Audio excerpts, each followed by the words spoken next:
did it beautifully, and you're playing a crucial role right now helping us address coronavirus. One of the very first people came to be tested in all of New York City came right here, and thank God that was a negative back when. Seems like a long time ago. It was only weeks ago.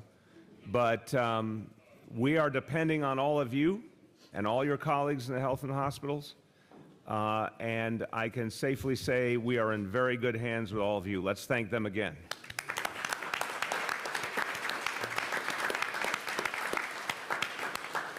Also, this group is exceptionally good at the elbow bump. I think you guys can go out and teach all of New York City how to do that. I want to start up on our update today. We've got some new information, but I want to say something really clear to all New Yorkers. Every single day we're going to give you new information. Every single day we're going to give you what we have that we can tell you that's clear and helpful. But every single day we're going to tell you we're also receiving a lot of new information from our own experiences here in the city, from national sources, international sources, and every day we're trying to understand the exact right approach to take. The information changes day to day. We get new interpretations all the time. We get new strategies all the time. We're going to constantly update people, but you should assume a changing dynamic. This, we've dealt with a lot of things, but I think we can all say with coronavirus, we have rarely seen a situation that started with people not even understanding the disease to begin with because it was brand new. That's been the whole international community, medical community. And then we've all had to learn by doing. And our understanding of the best approaches keeps evolving. So you will hear change because the information is changing. But we are still in the middle of a fight right now. We have to every single day do the best we can with the information we have and the resources we have. So we'll tell you what we're doing, why we're doing it, and then as information changes, we'll provide those updates.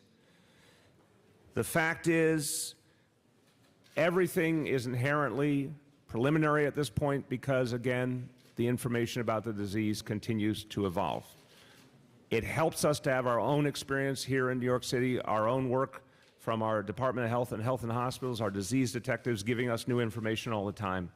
But there's a lot more out there that we are trying to glean and work with. The crucial point I made yesterday, and I'll keep saying it, New Yorkers are going to be able to have a really big impact on this crisis by your own actions. So the government is here to protect you, protect your health. We're going to do everything we know how to do. We're going to throw in every resource we got. But this one is participatory. This one is for everybody to be a part of the solution. The government cannot solve this alone. It has to be in every family, on every block, in every workplace. Everyone has to participate, from those basic things, washing your hands, hand sanitizer, covering your mouth when you cough or sneeze, onto the kinds of decisions we make in our life. Starting with being very sensitive to the vulnerable people. We have seen this over and over again. It's very consistent all over the world. People over 50 with the pre-existing conditions, that's the #1 problem. If there are people like that in your life, support them. Be really careful, watch out for them. We need New Yorkers to watch out for their fellow New Yorkers, which New Yorkers are very, very good about. But if someone in your life is vulnerable, be careful. And the great example I'm giving, and I think it's a real-life example, grandparents who want to visit their grandchildren. We all understand that. That's normally fantastic. But if a grandchild is sick, the grandparent should not be visiting with them now. If the grandparent wants to visit their son or daughter, but the son or daughter is sick, this is not the right time for that. So we really want to be clear about those common sense measures. The folks who are vulnerable need to take precautions. We need to support them as they take those precautions. Talked about employers being as flexible as possible, where you can have some telecommuting. We like that, we need that. Where you can't, we understand. Where you can stagger work hours, that helps. Everybody can participate.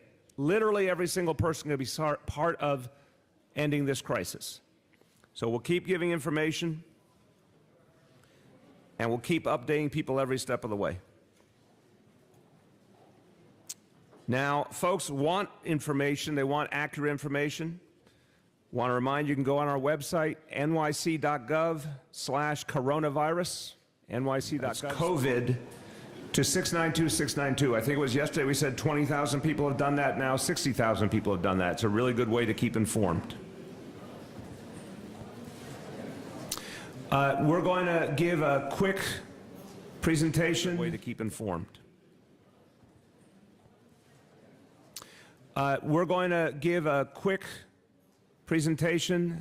Then you'll hear from, I'll give a presentation. You'll hear from CEO of our health and hospitals, Dr. Mitch Katz. You'll hear from the Speaker of the City Council, Corey Johnson. Want to thank for their partnership and the good work they're doing. Borough President of Manhattan, Gail Brewer, thank you very much. Councilmember Steve Levin of Brooklyn, thank you very much for all you're doing working with us. Let's give them a round of applause and thank them.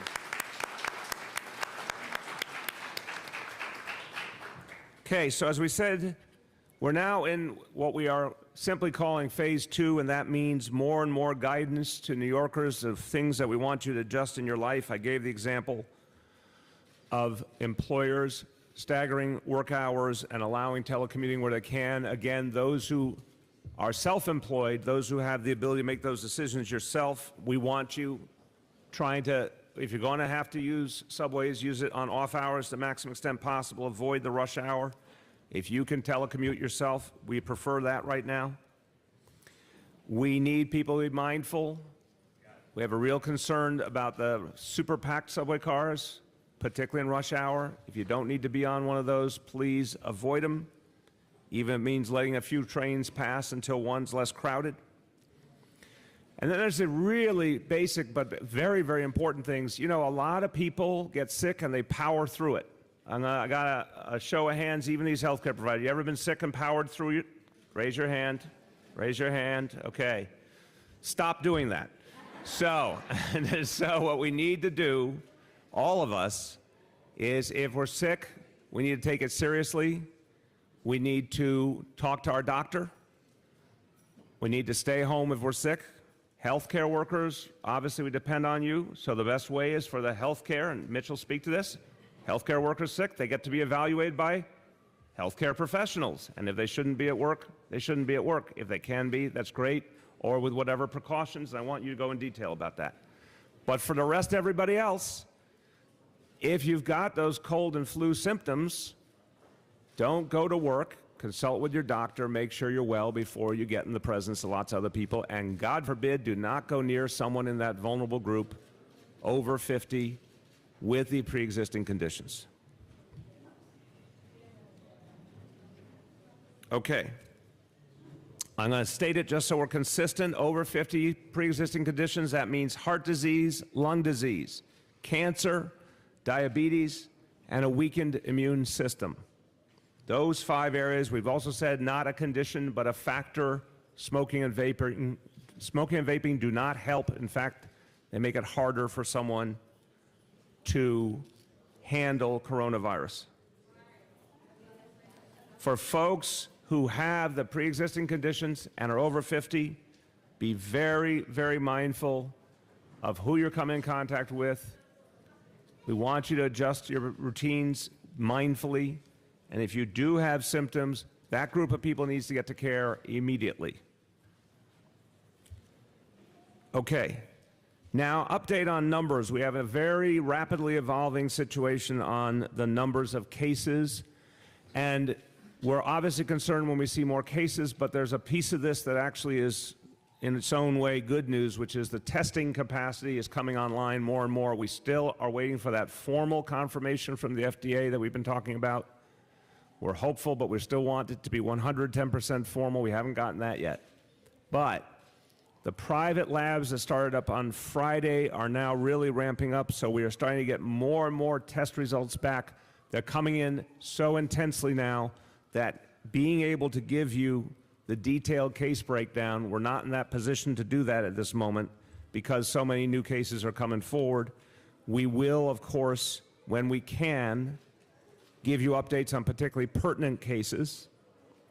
And again, what we have been doing historically, there was a good question yesterday. I want to just clear this up for all the cases we've given you up to date. The ones with detailed profiles were all New York City residents, but one exception, the original lawyer from Westchester County And the reason he was counted among the city cases was he was diagnosed and hospitalized in New York City and remains in New York City. That was the one aberration. But now, with the private lab results coming in very, very rapidly, we're adjusting our approach because we don't get the profiles on each case as quickly as we were because of the sheer numbers. So again, we won't be giving across the board individual profiles. We will be giving them in particular cases. And we are happy to be getting more and more test results because it allows us, again, to ensure that people are getting the care they need, people are isolated who need to be isolated, and folks who are negative can go on with their life. As of 12 noon, so I gave a report yesterday, and then this morning we had a different report. Now we have another update as of 12 noon, working with the state of New York.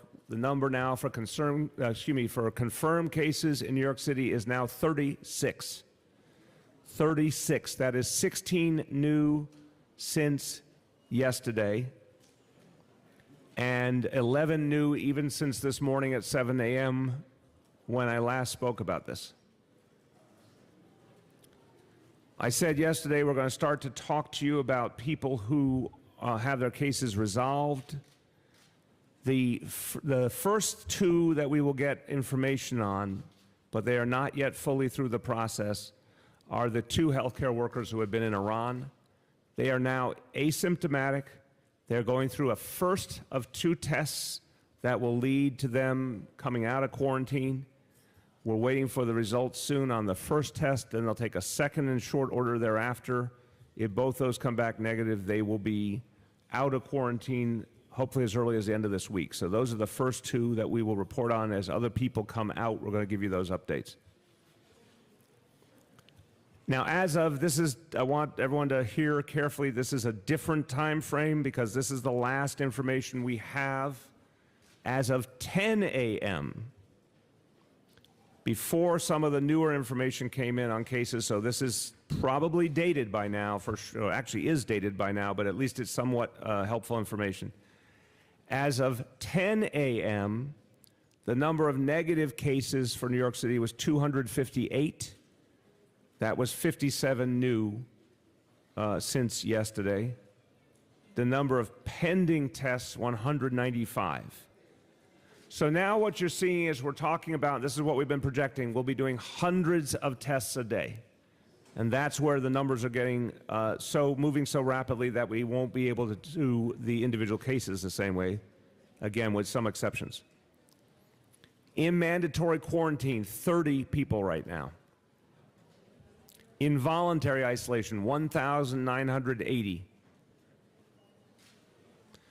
So this is the context of community spread, which has only been with us since the latter part of last week, and intensive testing, which has really only been with us the last few days. Now we're going to see a very different trajectory in terms of the information flow and the numbers, and we're going to keep giving updates every day. Okay, a few quick updates in terms of the city. An issue that has been getting a lot of attention, rightfully so, around the country, around the world, is cruise ships. So the cruise ship terminals in Red Hook and the west side of Manhattan, those are licensed via the Economic Development Corporation. They are run by a private entity called NY Cruise. We are following the guidance of the CDC and saying to all New Yorkers, this is not the time to take a cruise. I just want to start with that. Obviously, the cruise ships have been a real focal point for problems. While our nation gets ahead of this crisis, this is not a great time to take a cruise. But if people do choose to take a cruise, specific actions are being taken. All the two terminals are being thoroughly cleaned throughout. And healthcare workers will be on site if anyone is leaving on a cruise for additional screening during boarding. Anyone who attempts to get on a cruise and has a temperature of over 100.4. 100.4 will not be allowed on a cruise ship. So that's outgoing, and that's trying to guide our fellow New Yorkers on how to handle this situation and protecting all the fellow passengers. The obvious other question is the incoming. And on the outgoing, I don't have in front of me, but I'm going to turn to my team and say we should check with EDC on the outgoing cruises. We have the incoming. Let's get the outgoing dates. For incoming cruises, the next incoming cruise to the Manhattan Terminal West Side will be Sunday, March 15th. That cruise will be met by Department of Health officials. And the same standard of 100.4 degrees will be implemented in this case, meaning folks who are coming off that cruise with that temperature will either, if they're from New York City, depending on their overall health, they either will be allowed to go home into self-isolation or will be taken to a hospital depending on their health. If they are not from New York City, they'll be taken to a hospital or other healthcare facility right away. That's Sunday, March 15th. It's coming Sunday. The next incoming cruise to the Red Hook Terminal in Brooklyn is April 9th. So we won't be seeing much there anytime soon. On the issues related to the federal government, I mentioned that we still are waiting for the formal approval on the automated testing. Again, we keep seeing promising signs and some movement, but we do not have the fully confirmed formal approval. We need that right away. We've also talked about the N95 masks, which are particularly important for keeping our healthcare workers and our first responders safe. We definitely need more of these masks. The state, to their great credit, has kept a reserve. They gave us 120,000 new N95 masks. That's crucial. I want to thank the state for doing that. But we will certainly need more, and we'll need them soon. We're sending a specific request today to the U.S. Department of Health and Human Services for 300,000 more N95 masks, specifically for our health and hospitals personnel who need them and for our first responders. That supply, in addition to the 120,000 from the state, the 300,000 more we're requesting from the federal government, if we could get that soon, that will take us through the coming months. Related to our disease detectives, we are working right now to double the number of disease detectives. One element of that will be training all school nurses to do this work, to do the initial screening. We'll have an update shortly on the exact timeline on the doubling and the protocols we'll use going forward. But one of the most immediate things we'll do is get all of these very effective school nurses into this work immediately. That's going to help us speed up the process. Important note for all New Yorkers, obviously there's information out there about coronavirus, and there's misinformation and there's confusion. One area that should be crystal clear is that it is absolutely crucial for everyone to keep giving blood. There is no danger in giving blood, but we must maintain our supply. At this moment, our supply is okay, but we're concerned. We have seen some workplace blood drives canceled. That is a worrisome sign. So we will be working to make sure that those, as many as possible, blood drives continue. We're encouraging all New Yorkers who can to give blood. I'll be doing that myself in the coming days. And a thank you to all New Yorkers who have been giving blood and everyone who works to keep our supply strong. But there is no health risk related to coronavirus in the process of giving blood. One more update.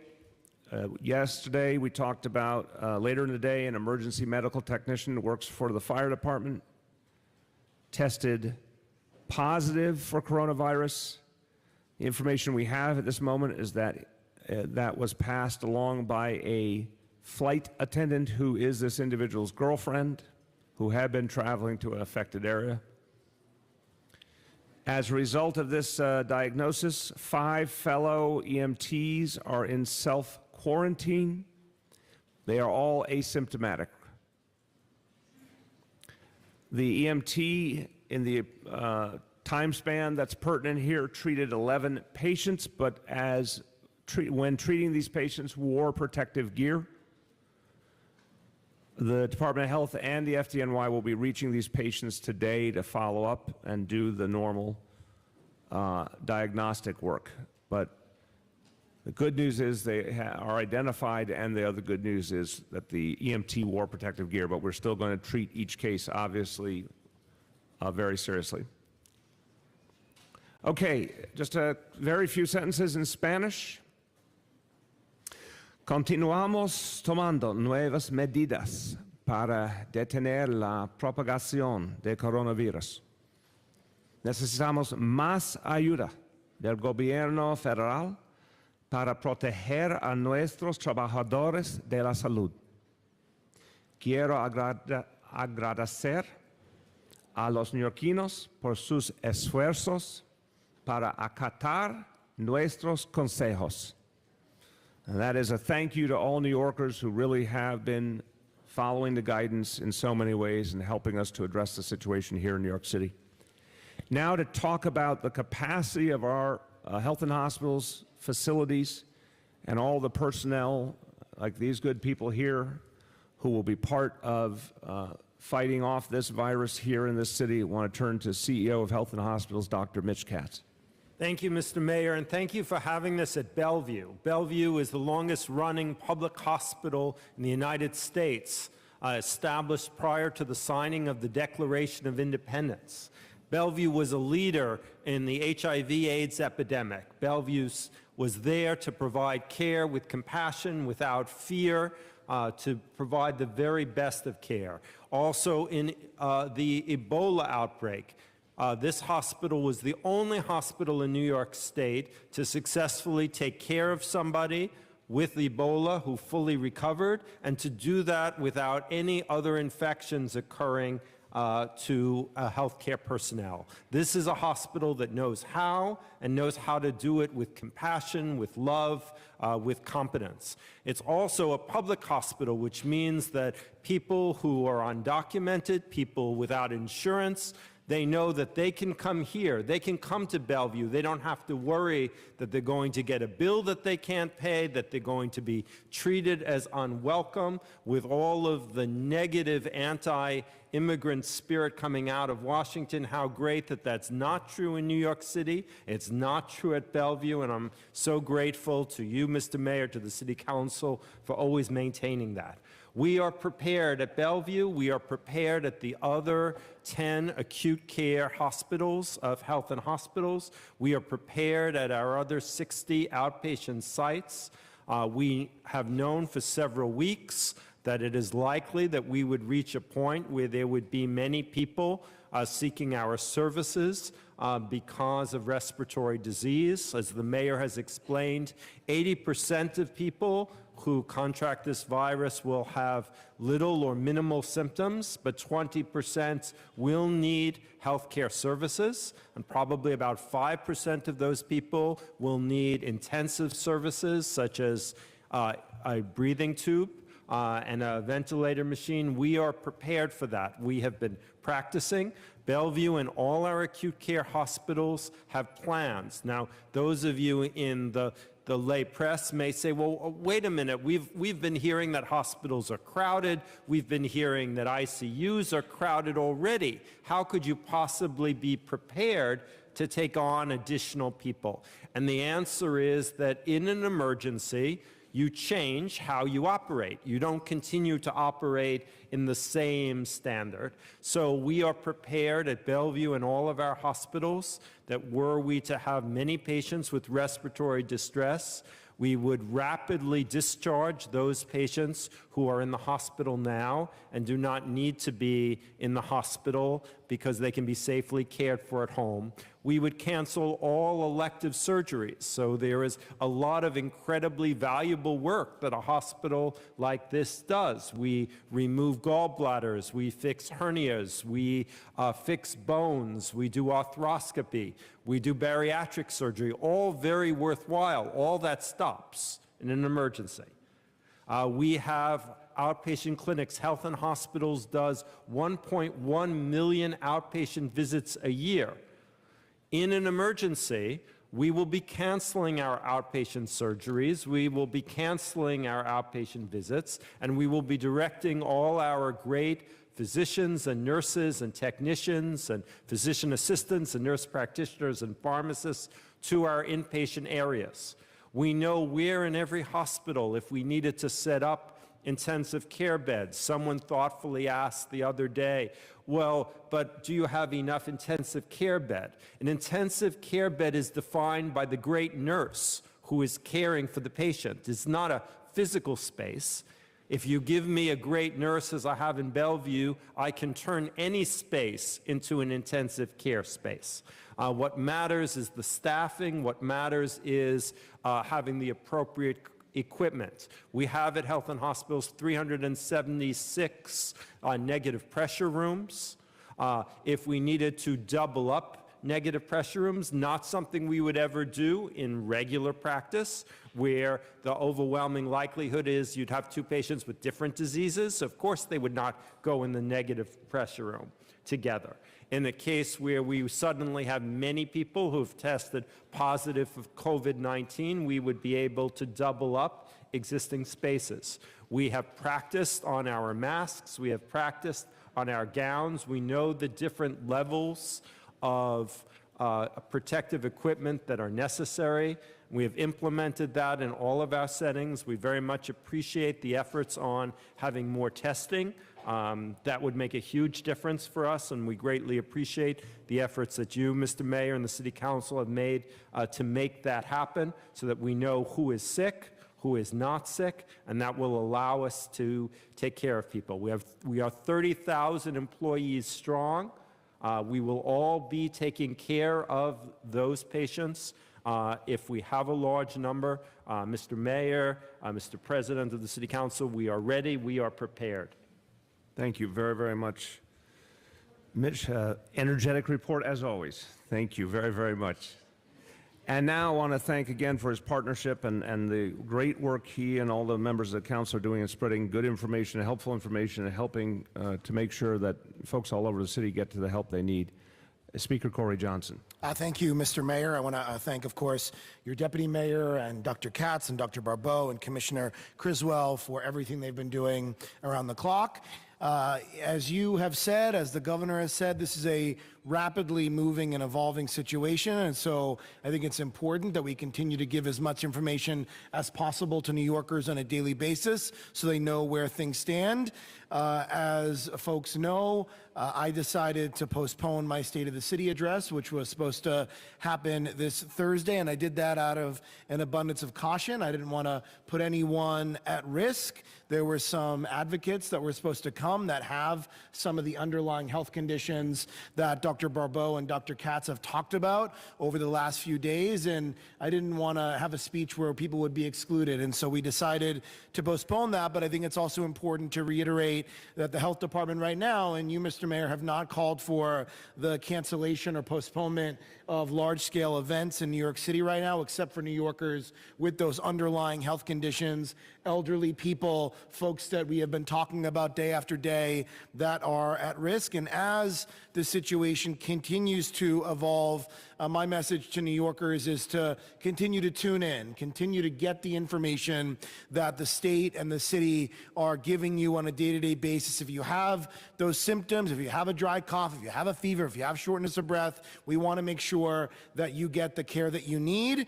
And the mayor updated the numbers. I also think it's important to acknowledge that people are anxious. People are concerned. It's what's being talked about on the local news and the papers, on the national news. We saw that the governor called in the National Guard in New Rochelle, and things like that understandably concern people. But I think it's important that even if you are concerned, even if you are a little fearful right now, that does not in any way stop you from doing the things that we have talked about day after day after day, which is washing your hands, using good hygiene, doing social distancing. If you're someone that needs to be doing that, taking those measures that we know will actually stop more people from getting sick. I just want to mention on the testing front that the mayor talked about, you know, we need more people, we need more tests. It's really, really important. At this point in their outbreak, South Korea was testing 10 to 15,000 people a day and had tested 100,000 people up to this point. We need a federal partner that's going to work with us, and we need the FDA to expedite the automated testing that the mayor just spoke about. It's really, really important. We saw that we got an initial tranche of test kits. We may at some point, and probably now, need the additional test kits so that when we ramp up that testing, that we have them, which is why it is so important that there is seamless coordination between the feds, the state, and the city. You've been seeing that collaboration from the mayor and his team and the governor and their teams, Dr. Barbeau and Dr. Zucker. You've been seeing that collaboration. We have seen at the national level, at the federal level, the president saying, I think, a lot of unhelpful and untrue things. And so to get real information, tune into the state and the city to make sure that you're getting this in a calm, even-mannered way that doesn't induce panic, but also doesn't downplay what we are dealing with right now. That is what is most important in the midst of what we are going through right now. As the mayor said, thousands of people are self-quarantined, which is a good thing. And the last thing that I want to mention, and I mentioned it yesterday, is that we are going to, and it is incumbent upon us as a city and the state. I don't know what the federal government is doing in this regard besides the emergency appropriations bill that they passed. We are having conversations about the budget.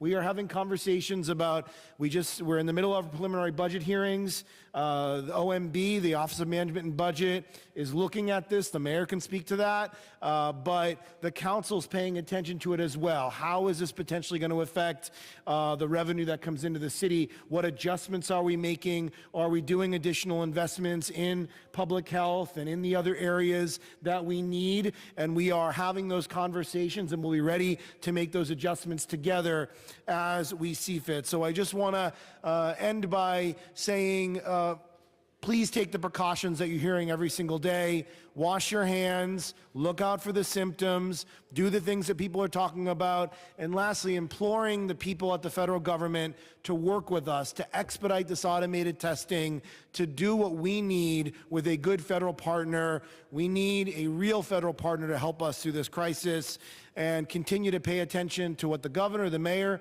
and their health commissioners continue to say every single day. Thank you, Mr. Mayor. Thank you very much, Mr. Speaker.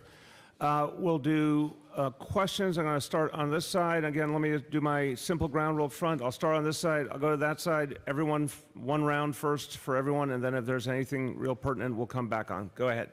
Mr. Mayor, the city has told people to not wear masks because masks cannot protect you from being infected, only can prevent sick people from infecting other people.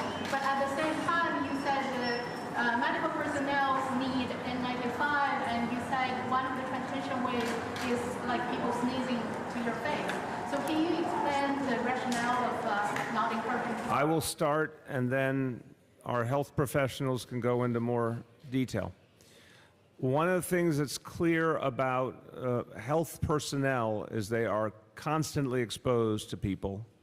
And the difference, I would say, between, from what we've seen so far, and again, everything, this is preliminary based on the knowledge we have of this disease from only weeks of everyone even knowing it existed and trying to constantly update our knowledge. But there's a real difference between the interaction that people, everyday people, have with others versus when a health professional sees many, many patients in a day. in much more intimate dynamics. So I think there's just a fundamental qualitative difference, but take it from there. So it's incredibly important. Yours on? Yes, okay. Yeah. It's important for us to first and foremost protect our healthcare workforce.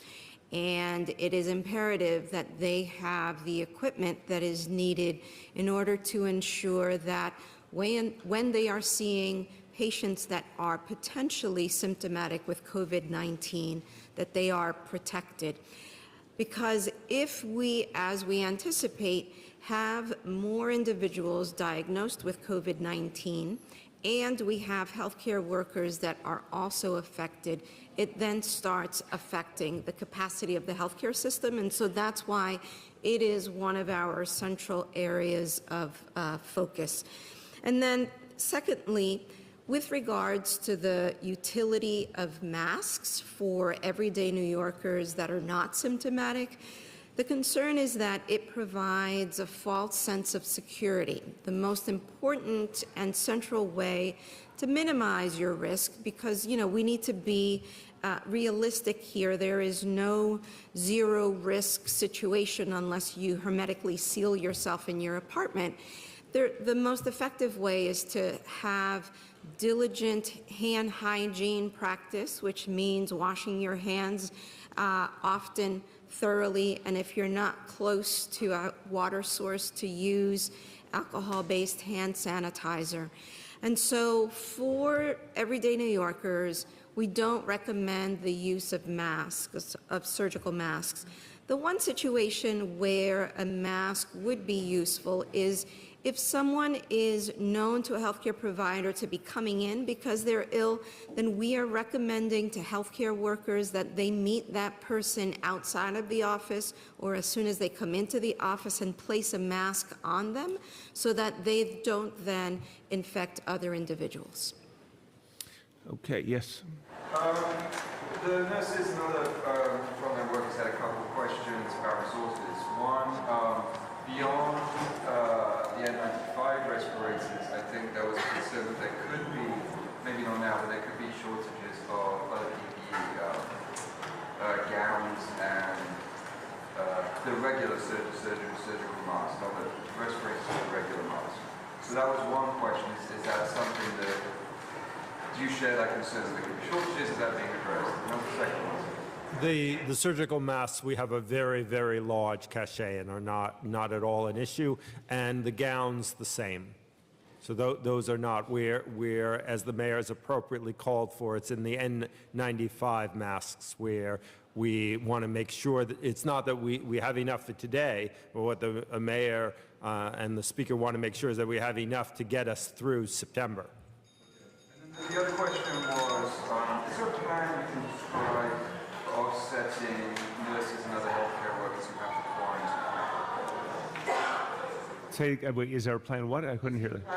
If nurses and other healthcare workers have to start quarantining, what's the plan to sort of address that sort of, So I'll start and pass it. You know, again, that's a standard procedure. Some of that will happen inevitably. Remember that, you know, we're going to take a whole host of precautions to keep our healthcare workers safe to begin with. If some end up having a quarantine, that will happen, and then they'll come out of quarantine, maybe back in the game. And we're going to clearly work to make sure that there's sufficient personnel at all times, including by adjusting away from those less necessary procedures. Do you want to add anything? I think you've said it well. Okay, go ahead. Yeah, Mayor, on the budget, I was wondering if you could say what your thinking is now about the potential adverse impact of the virus on the economy, and if you're contemplating budget cuts, anticipating maybe even a recession coming. A couple of different things. I mean, the immediate thing we're looking at, working with the council, obviously, is relief for small business. We announced a couple of initiatives that will be added into the budget. We'll look to see if there's other things that we need to do. In terms of revenue forecasting, we will do that as part of the budget process, which culminates in the next 6 weeks or so. So we'll have a lot more information. The stock market dynamic is deeply troubling.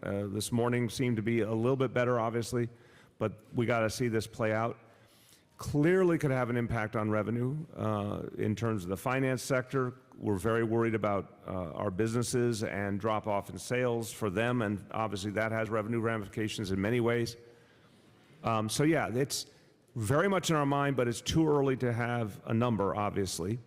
We will have to make adjustments accordingly, but that will be against the backdrop of where our revenue was in general. So in terms of cuts, it's too early to say because we have to see the overall revenue picture. All of that will be revealed when we do the executive budget.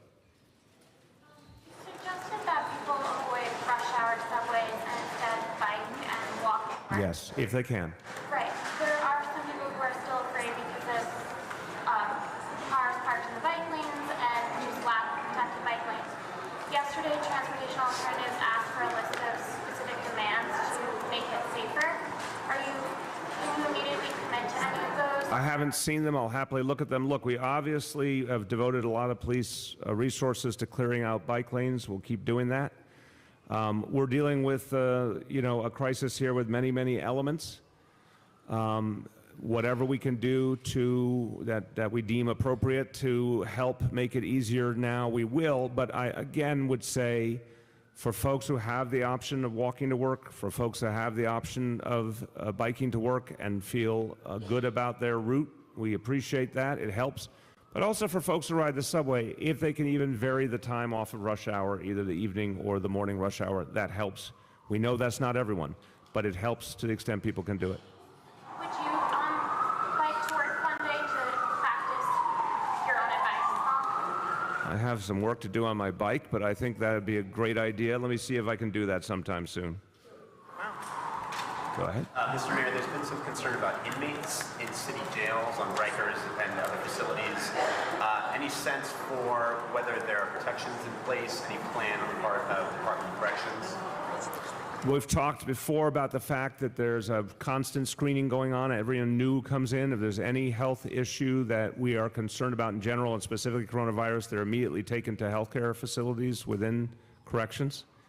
And everyone's been instructed that if they see any symptoms to isolate the individual immediately. I'll check. I don't know of, and I'm looking up and down the line to see if anyone knows different, but I don't think we have any reports of any instances of within Department of Corrections. Back there? Can you talk a little bit about the Staten Island EMT worker who tested? Say again, I'm sorry? Talk a little bit about the Staten Island EMT worker who tested positive for the coronavirus. Did his girlfriend test positive too? You mentioned she's a flight attendant.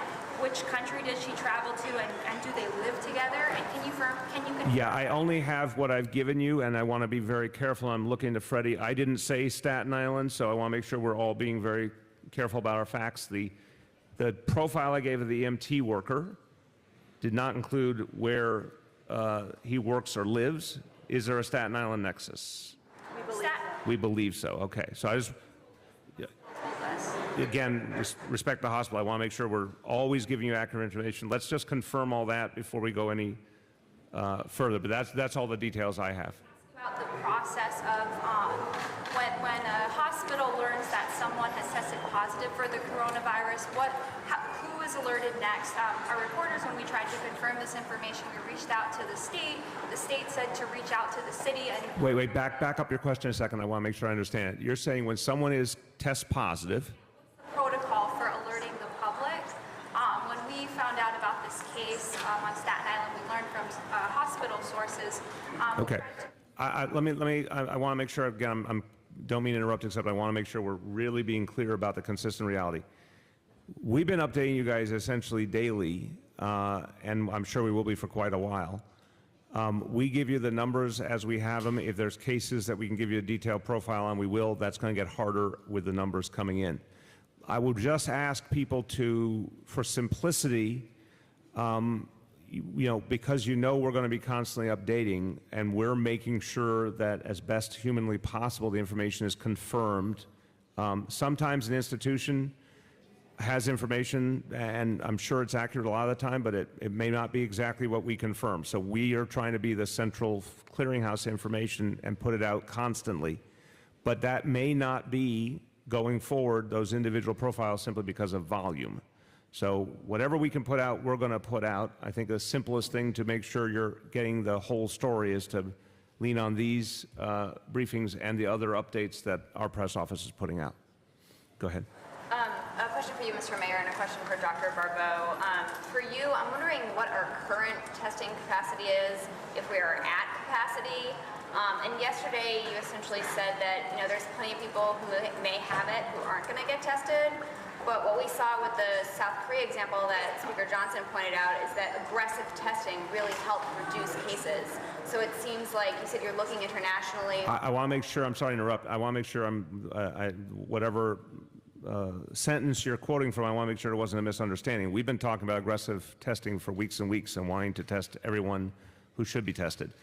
I think we all agree there are people out there who may have symptoms we never hear about, including folks who have very mild cases. But I want everyone tested who should be tested. That's absolutely why we've been clamoring for more and more testing. So again, I don't know what you're referring to, and bring it up when you have it. Message of the city has been 100% clear. People who should be tested, and we need that testing capacity so we can do it. Volume, we're now around hundreds a day. We need that capacity to get up to thousands a day. Hopefully, again, this FDA approval is going to come presently, and that's going to allow us to do that with the automated testing. So the capacity is hundreds, and you're testing hundreds. It's public health lab, H&H, private labs, everyone together. Hundreds per day is the capacity currently. The turnaround time is slower than we want. The number we can get to is less than we want. That's why we want the FDA approval. Just for Dr. Barbeau, several positive cases have been healthcare workers. Are you looking at doing more widespread testing as a precaution of city healthcare workers? So when we have a positive healthcare worker, we work very closely with the state to ensure that we are monitoring the healthcare workers and ensuring that they go through the appropriate quarantine time frame. The testing for healthcare workers is the same as it would be for everyday New Yorkers, right? We test people who are symptomatic. We don't test people who are asymptomatic. If someone has had an exposure that we are concerned about, then we do that testing. Given that they're in such a vulnerable position treating patients, is there no consideration being given to just across the board testing healthcare workers? That's why we quarantine people who may have had questionable contacts. Again, if someone is asymptomatic and we test them, we don't want to have a false sense of security that they're actually negative. That's why we want to align testing with symptoms. Following up on that, NYU Langone told Politico that the city health department is turning away patients from testing. And so I wanted to get a sense of how you're determining who gets tested and what capacity you're at for testing. Yeah, again, we always, I want to get back to our basics that we've talked about several times. I don't know who said what at NYU Langone, and we always welcome getting that information and being able to check it against our reality, so I'm glad you're raising it. The City Public Health Lab, we've said previously, has limited capacity. That only started up a week ago Monday, to be clear, because that was when we finally got the federal approval. The H&H has substantial capacity, working with the private labs. That's where the real numbers are, is those private labs. So if there was an instance where the city health lab did not have capacity at any given moment and we were diverting to other labs, that would be normal. But I don't know what NYU Langone is saying. I'd like to hear a very specific instance so we can respond to it.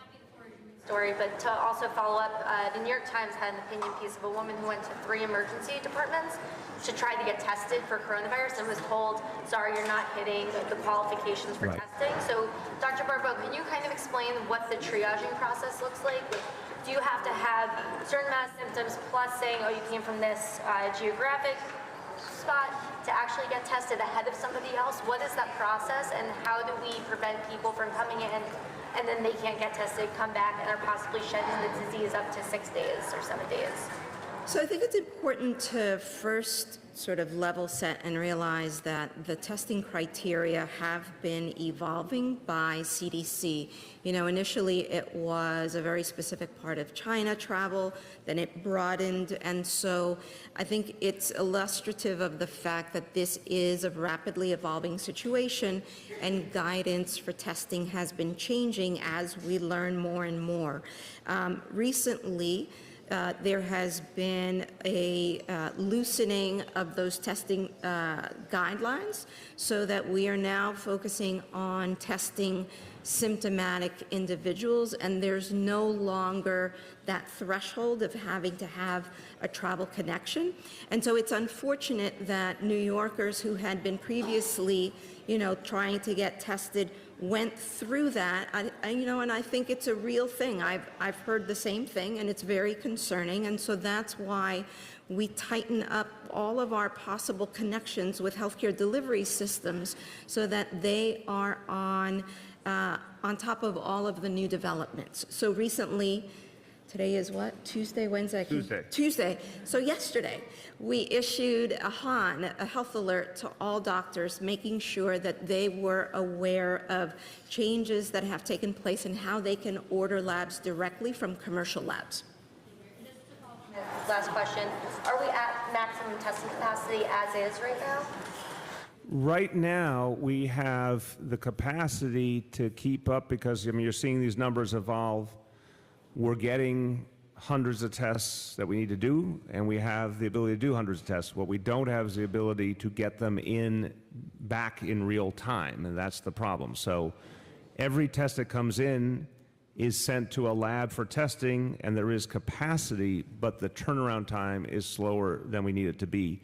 And we need that capacity to keep jumping up because the number of cases will likely keep expanding. We want to get, again, we're trying to give you as much information as we can get. It's just getting harder to get all of the information we'd like out quickly. But we're still seeing, a lot of tests out pending. We're still seeing a lot of negative tests. As I said, as of 10 a.m. from day one, we had 258 negative tests. So, we want as much testing as we can get done. One more step, and I think we'll be at the point that will sustain us for a long period of time. Please. We are in the hundreds. The commercial labs will actually push it to the thousands. Sorry about that.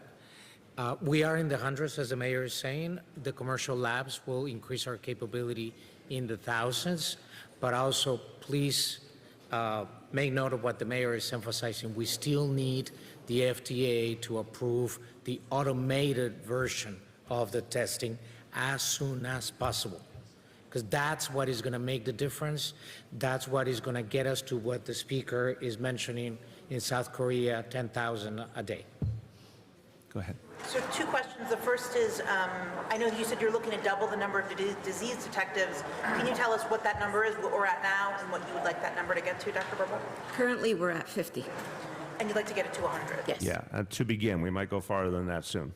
And my second question is, I know you mentioned earlier that the doctor who would travel to Iran who tested positive, they're going through separate tests, she and her husband, I guess. Is that? There's 2, I'm going to use a layman's term, there's 2 checkout tests. So when you're coming out, you're a healthcare professional. These were obviously our first cases. So when you're a healthcare professional, you have to take 2 tests on the outbound that both come back negative. So they've taken the first test, we're waiting for the results. They get a negative, they take a second test. If they get a negative, then they're cleared to go. Is there a plan, I guess, to retest some people who maybe had tested negative, especially if they had a long time exposure, like the wife of the Westchester attorney and then some of his coworkers? I'm sorry, the Westchester attorney's coworkers. I mean, do you do follow-up tests in case it does show up after? What's the protocol on that? Right now, as I mentioned, we want to align testing with symptoms because that's going to give you the highest probability of having a test that gives you the best information. There is no indication that once the incubation period is over, there's any need, and especially if the person's asymptomatic, that you need to do additional testing. Jeff? Mr. Mayor, how many actual test kits does the city have available, and how many have you actually used at this point? Yeah, the kits thing, I think, no, not challenging your question, just for clarity, I think that kits is misleading, is the capacity each kit allows for. So who can speak to the total capacity we got from day one and where we're at vis-a-vis that? So each kit contains 1,000 tests, and we have 2 kits. So that would be 2,000. Yes. But our daily capacity in the public health lab is physically limited. Is physically limited. So currently we can do samples for 60 people, which is 120 tests, and we are looking to expand that capacity to roughly 100 people a day. Okay. I want to clarify something. You said there's a slow turnaround for the test result. How long does it take? And when you're talking about the automated test, is that an immediate? Automated tests is hours. Existing tests through the public labs is days. I think we're talking about can be 3 or 4 days. Way back. I wanted to ask about the Uber driver testing positive. Have you guys done any researching on the riders and how they've been affected, or whether or not they've come down with anything? And the other question I wanted to ask is, there was a pre-K teacher who sent out... Can we, actually, I'm sorry, just let's, it really helps me if you just stay on one topic at a time. I'm not going to go anywhere. So on the first one, so we're constantly monitoring, and we're trying to support the drivers and certainly give them good guidance. And one of the things we talked about, this is based on the healthcare professionals, that real simple thing of opening the windows is exceedingly helpful, circulating the air. I don't think we have a case so far that we believe links to being in a car service as a passenger. So nothing that's come up that we know of. So in terms of surveying, I mean, obviously we're looking across the entire city for anybody who may have symptoms and needs to be tested. But I don't think we're hearing anything particular from the TLC sector. Anyone know different than that? No. No. You guys have gone through all of that, drivers, riders, and checked them out to make sure they... No, okay, of course we haven't gone through all drivers and riders and all that. I mean, again, let's be clear what I'm saying. We have, you know, the city has almost 400,000 employees. The driver sector is huge. We're not calling each person and checking on them. We're going the other way around. We're trying to inform people what they should do if they have symptoms, and then what to do if the symptoms are particularly problematic or they have those underlying conditions. And the healthcare system, and Dr. Barbeau, I think it would help if you explain, you get a constant flow of information from all elements of the healthcare system. I don't think we've really said that clearly enough to people how that works, because that's the way we see each case and we have a sense of what's going on. Could you speak to that? Hold on, just let me do this and we'll come back to that. So we do. We have close collaboration and contact with all of our hospital partners, so that if there are individuals that are of particular concern, we certainly get early alerts from them. And additionally, we work very closely with all of our partners in the ambulatory sector. So we have a pretty well-knit system whereby providers have access to physicians within the health department through our provider access line to ask us questions about if they have doubts of who they should be testing, if they have results that may be concerning. And that is a system that is available to all physicians. I think what I'm going to just press, and we'll come back to your question, is more the automatic,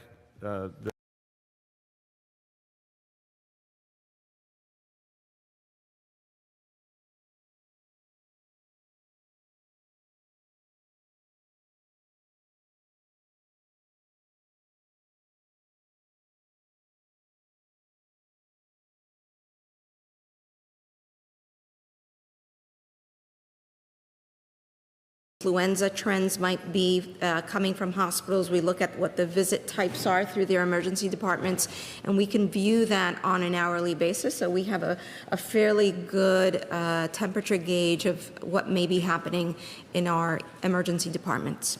So you're talking also about the individual driver, right? So what we know about the driver is the family contacts for sure, and we went over that the other day, and everyone else is asymptomatic, at least as of the last report we had, and they're in quarantine. In terms, again, this was a Nassau driver, so we're not in a position to track the Nassau contacts. I don't know what the latest is, if we've heard anything from the Nassau Health Department on that, if there's any news on that, but we can try and get that for you if we don't have it. So my understanding is that we have not identified additional close contacts that would need to be evaluated. Right. And again, being in a car per se would not necessarily be the issue. Now, you had another question? Yeah, there was a teacher, I think he teaches pre-K, who sent out a tweet saying that coworkers were being denied tests for the coronavirus. Have you heard about that? Or have you heard No, and look, we would welcome getting that information. We'll follow up with that teacher right away. But again, if someone was not symptomatic, that we're not doing tests for folks who are not symptomatic. So as much as I want that flow of information directly from people, and a lot of times, everyday New Yorkers, everyday public servants will raise a concern that we're not seeing clearly enough, or we need that information. If someone tweeted out, I just want a coronavirus test, and they're not symptomatic, and they're getting turned away, that's right. They're not supposed to just walk up and get a test with no symptoms. So we need to know more about that. According to the tweet, it said that they had shortness of breath and high temperatures. Okay, so we need to know what happened specifically then, and we need that contact so we can follow up. You can just, if you hand that off to Freddie, we'll follow up and then we'll get you an answer. Who has not gone? Go ahead. The Chinese healthcare worker in New Jersey's first positive case is now hospitalized. Which one? I'm sorry, you said New Jersey? Yeah, he was New Jersey's first positive case is now hospitalized in New Jersey. He's asking to be transferred to Mount Sinai Hospital in New York City. Would you accept this request? And what is the protocol? I don't know the protocol. It's a great question. What is the protocol? That would go doctor to doctor. Often we do transfer patients, especially if this is somebody who is at a hospital that does not have the capability of Mount Sinai. It would make sense that they would then take on that patient. Okay. Anyone not gone? I don't think you've gone. What is the city doing in order to kind of dispel fears and handle misinformation spreading within the city's homeless community? What? I'm sorry, the last part. Oh, which community? About the homeless community? Right. We've spoken to this in a number of the press conferences. Our outreach teams, which are already extensively connecting with the homeless, are doing that very systematically. And I'm waiting to get numbers back that we can share with you. But there's an ongoing outreach function. Remember, the street homeless is between 3,500 and 4,000. Most of whom we're in regular touch with through our outreach workers. They're looking for folks who may have symptoms to get them to care, giving them information. If anyone's in grievous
wrong is that the council staffers can do work remotely, whereas like maybe some city agency workers wouldn't be able to do that.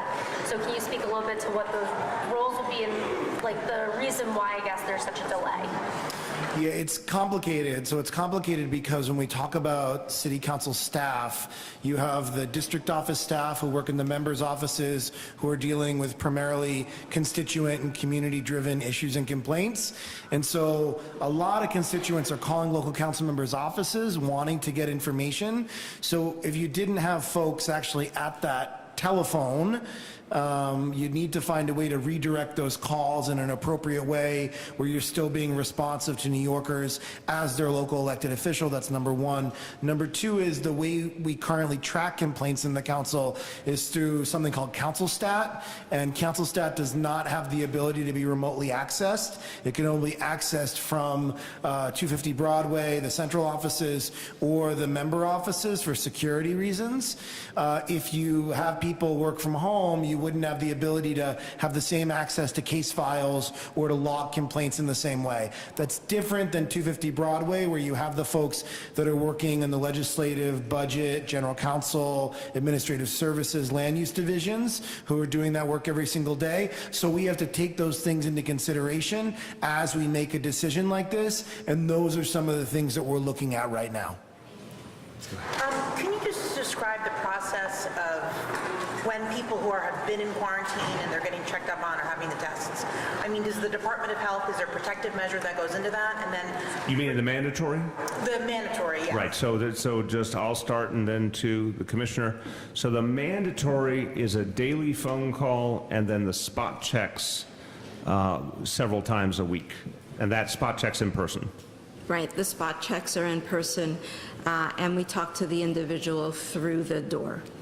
And the second question is, I know with this cruise that's coming into the west side of Manhattan on Sunday, you know, let's say a New York City resident gets off, is there any kind of checking to make sure, okay, you have 100.4 higher fever, you live in Brooklyn, of how they get home? You know, is there concern of maybe someone says, I want to take the 7 train home, and is there that then a concern that someone who may have it, who hasn't been tested, has it? So Yeah, it's a very good question. I think, you know, this is sort of uncharted territory to us, greeting cruise ships, so I think we're going to have to figure out the right way to do that. Obviously, anyone who needed medical care, you know, we have ambulances, but I think it's a very good question. If we got someone who it's appropriate for them to go home and isolate, we want to make sure they get home safely. Obviously, we'd like that to be as simple a procedure as possible. Maybe something we can do to facilitate that, but it's literally brand new, something we're dealing with today. So unless you have another answer, I think we will get back with more detail tomorrow. Yeah, I would say that we collaborate with the CDC and along with EMS to see if we need to transport anybody. So we'll be playing, I think for right now, a coordinating role along with CDC. But more details to follow. For you, Mr. Mayor and Mr. Speaker, today you decided to cancel your State of the City speech, which attracts several hundred people, you mentioned, and you guys still aren't, or the mayor still isn't saying whether he wants to cancel the St. Patrick's Parade, which brings about 2.1 million people. Why did you decide to cancel your State of the City speech, and what do you personally think? Do you think the St. Patrick's Parade should be canceled? I'm not in the position to say that about the parade at this point because, again, as you've heard from the governor and the mayor, the health commissioners and the top staff who are working with the governor and the mayor make these decisions on a day-to-day basis given the most current information that they have, and we want to be honest with New Yorkers and say that we understand the fear and concern that are out there, but we don't want to induce panic by making rush decisions way ahead of time. The mayor and the governor and their teams continue to talk, and I'll let the mayor answer that question on when would be the appropriate time to actually figure that out. As it relates to my State of the City is not a sort of necessary event. It's not something that has to happen on a certain day. I've been excited about it. I've been working on it for a long time. I've been practicing the speech. I've been doing a tremendous amount of work in the last many weeks and months, but it's not really about that. It's about, in this situation that we're in right now, for events that are not entirely necessary, that can be postponed, especially when I was going to have, I think, a significant number of people coming that have many of the underlying health issues that you've heard about every single day, and I didn't want to cut those people out of the event, and I didn't want to in any way endanger them by having them come to the event. So out of an abundance of precaution and talking to some of the people who are at this table here, we made the decision to do this, and I hope that at some point we can have it in the future, but it's out of an abundance of caution. And on larger wide-scale events that you're talking about, public events like the St. Patrick's Day Parade, again, I want to hand it off to the mayor. He is looking at this information every single day to make determinations like that. Exactly right. And so let's just separate this into two concepts. Any organization, any business that is holding an event and makes a decision that they want to cancel the event for their own reasons, that's their right. But the question of the city's decision based on I agree with what the speaker just said, every piece of information we take in daily, hourly, all the work we're doing with the state, etc. We are not canceling any events until and unless we say we're canceling them. It's as simple as that. So it's not, with real respect, your question suggested indecision. There's no indecision. We're not canceling events. That's today at this hour. If at any point we decide to cancel some events, we'll tell you, and we'll tell you why. If we cancel others, we'll tell you, we tell you why. But based on the information we have, we are not canceling events. Wait, anyone who has not gone around two, go ahead. I had a couple of questions. The first was about the CUNY system. I know a lot of universities around the country are reacting to Corona. But at what point would you do something different? We don't control the CUNY system, the state does. And again, we respect the state as making a variety of decisions. We're working closely with them, but they obviously have the right to make their own decisions. I would say with the private universities, we certainly want to make sure they're consulting with public health officials as they're making their deliberations. The fact is, we've seen different things from different universities, although most of them seem to be following a pattern of they're actually keeping a lot of activities going, dorms open, et cetera, but going to distance learning because they feel they can do that easily. But the CUNY decision would have to be made by the state. You have more about the Port Authority director. I know you mentioned earlier about an EMS worker whose girlfriend was a flight attendant. Have you been able to figure out what exactly, what his contact was with somebody with Corona? I don't think we have all those details now, and again, that's part of the reality of more and more cases, and we're catching up on the profiles. That one's obviously high profile. So we'll make it a point to come back for the next briefing with the details on where that stands and the tracing of that case. Back there. I want to circle back to the mask issue. In the Asian community, a lot of people have already purchased the masks, and at least the one senior center got donation of hundreds of masks, but they don't dare to distribute it to people and don't dare to wear it because they are worried that that's going to be against the city's recommendation and they will draw hostility if they wear masks.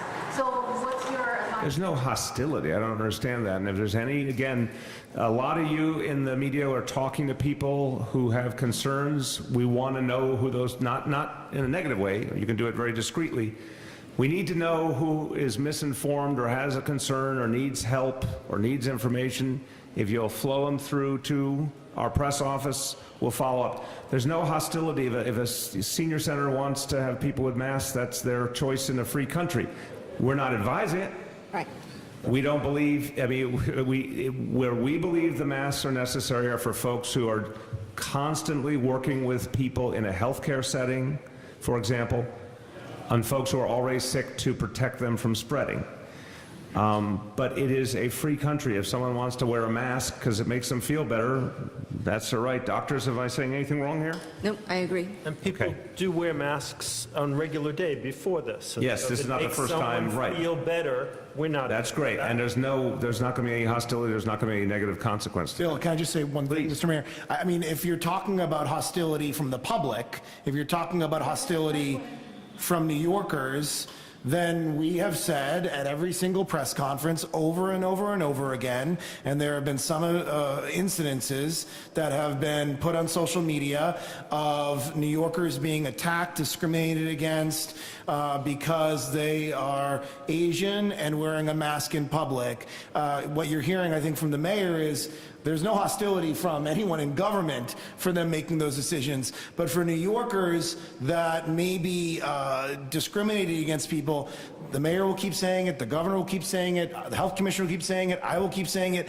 Unacceptable. Cut it out. You're making the situation worse in New York City by inciting more fear. We need to treat each other with respect. We need to take the precautions, but that does not mean discriminating against someone because they are Asian. It does not mean discriminating against someone because they may be Jewish. No discrimination. Let's go by the facts. Let's not go by fear. Let's go by science. No hostility towards anyone in New York City. It doesn't help anyone. Exactly. I want to thank the speaker because he's been outspoken on this point, and I appreciate it. Look, discrimination is illegal in New York City. Let's just go back to the beginning.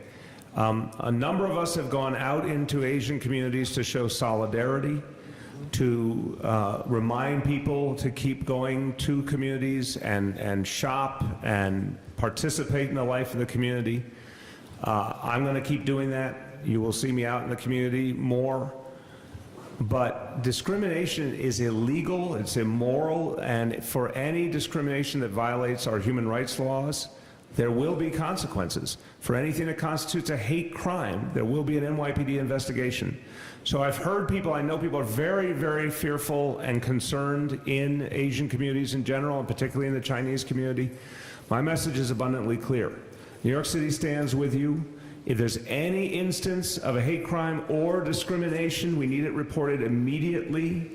You can call 311 on terms of any discrimination. You can call the NYPD, obviously, or go to a police precinct, whatever makes sense. We want to get all of those reports so we can follow up and ensure there are consequences against the perpetrators.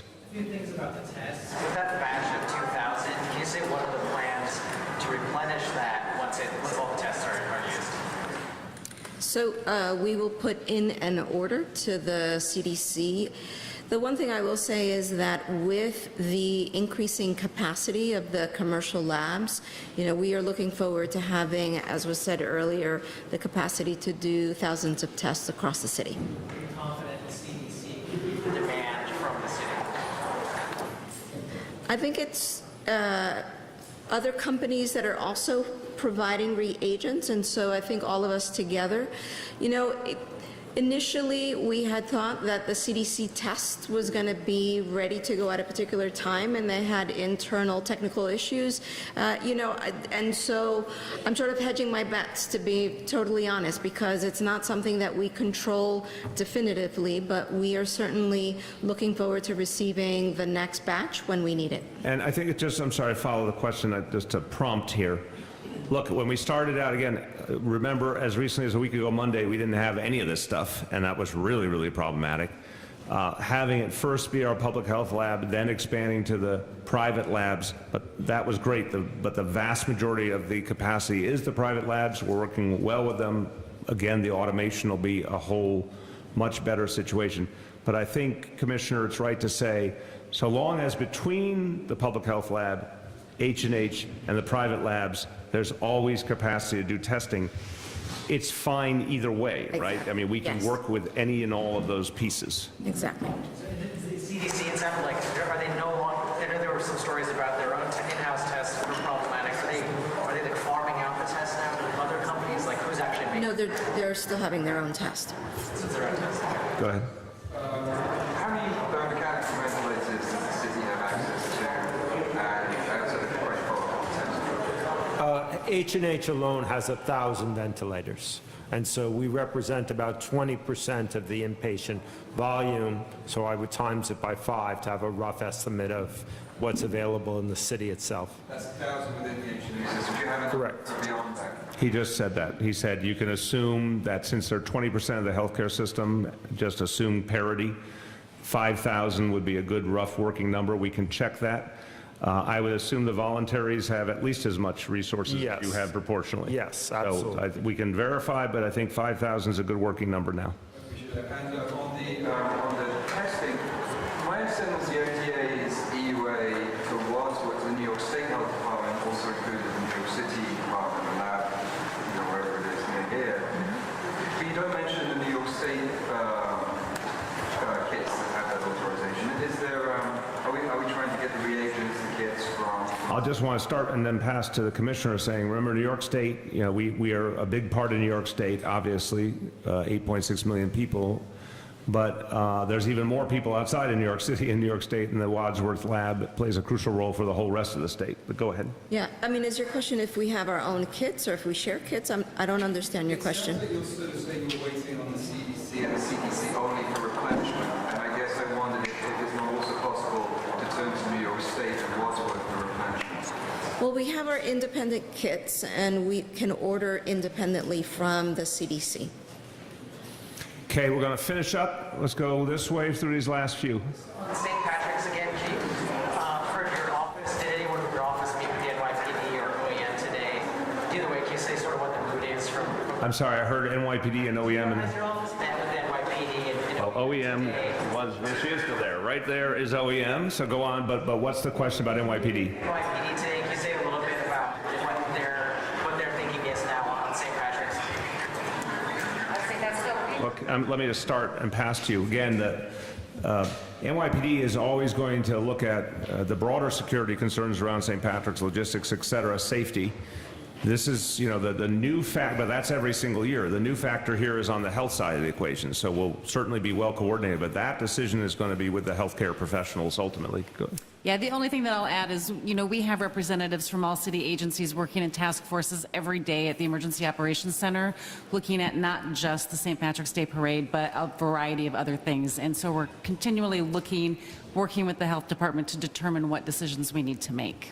Okay, final round over. I got 1, 2, 3, 4. That'll be it. Go ahead. Michael Bloomberg launched a coronavirus response network for mayors. Will you be joining that? I don't know anything about it, but I'm happy to work with all my fellow mayors. I've been working with the U.S. Conference of Mayors. I've been in regular touch with them. I think we're doing a conference call with mayors around the country on Friday. But if there's something else that will help us, we're happy to work with everyone. This question's for Dr. Katz. And so I was curious if Health and Hospitals has any capacity for telemedicine considering the coronavirus outbreak. Like, are there any plans in the works to have telehealth services to people who then you could kind of screen as saying, you might have coronavirus, why don't you come on in and we're prepared for it? Yeah, so we actually have pretty good telemedicine, especially when you realize that in most cases for symptom review, a regular telephone would work just fine. You don't generally need to see the person. It's more. So we would mostly do voice, but we do have the ability to do full telephonic evaluation. And how available is that to patients? Well, obviously the phone is fully available. The telephonic right now is more limited. No, you said the phone and the telephonic. I'm sorry, the video is more. The video is more limited. Sorry. The phone is very variable. Okay, who are the last two? One. I wanted to get some clarity on, you mentioned that you're not testing people who are asymptomatic and self-quarantine. Are you not doing that because there's not enough tests available? And my last question is, are you guys planning to do like a borough breakdown of coronavirus cases at any point? So we were simply trying to get information out in aggregate. Over time, I'm sure we can do a borough breakdown as well, so if you guys will follow up on that. I think, Dr. Barbeau, it would be helpful to just clarify, again, we're going to have asymptomatic people who remain asymptomatic, and if someone is asymptomatic through the entire reality, that says a lot, obviously.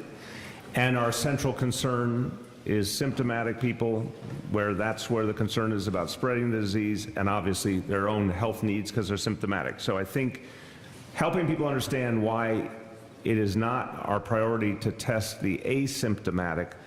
Capacity is an issue, but it's much more about prioritization. We want to get to the folks who need the help first and not do a lot of extraneous testing compared to those in need. Yes, Mr. Mayor. So the priority is those individuals that are at greatest risk, so over 50 and have one of the 5 chronic underlying diseases that we mentioned. Additionally, individuals who may be very sick and hospitalized. We are not recommending, we will not test asymptomatic people because they are not the ones that are responsible for spreading the illness. So it has nothing to do with the fact that you guys don't have enough tests? It has to do with prioritizing the people we should be focused on. And again, we started with a very limited testing supply. We're now getting more and more. If we get the authorization on the automated, we'll have an abundant supply of testing, which is really what we want. But this is about testing the people who need to be tested. We don't want a situation where everyone in New York City says, I just want a coronavirus test despite the fact I show no symptoms whatsoever, have no nexus to travel, no nothing. It's much more pinpoint than that. And again, against a city of 8.6 million people, the numbers still remain very limited. We want to focus on the people who have a need.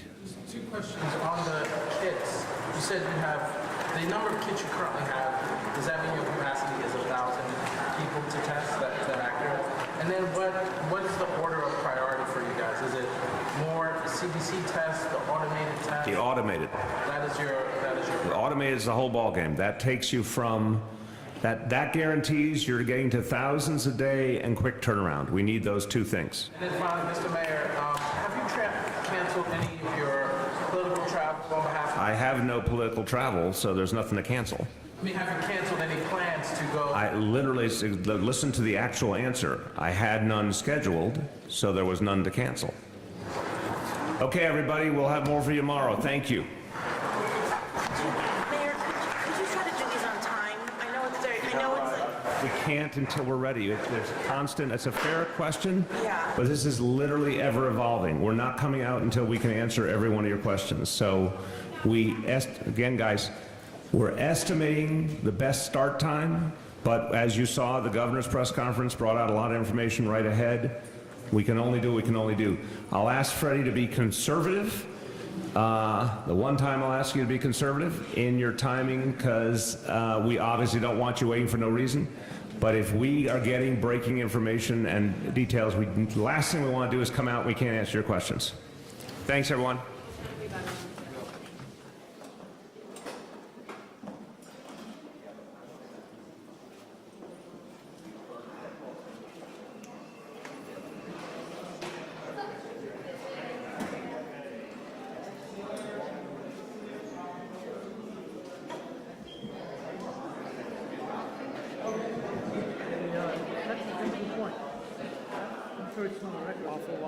What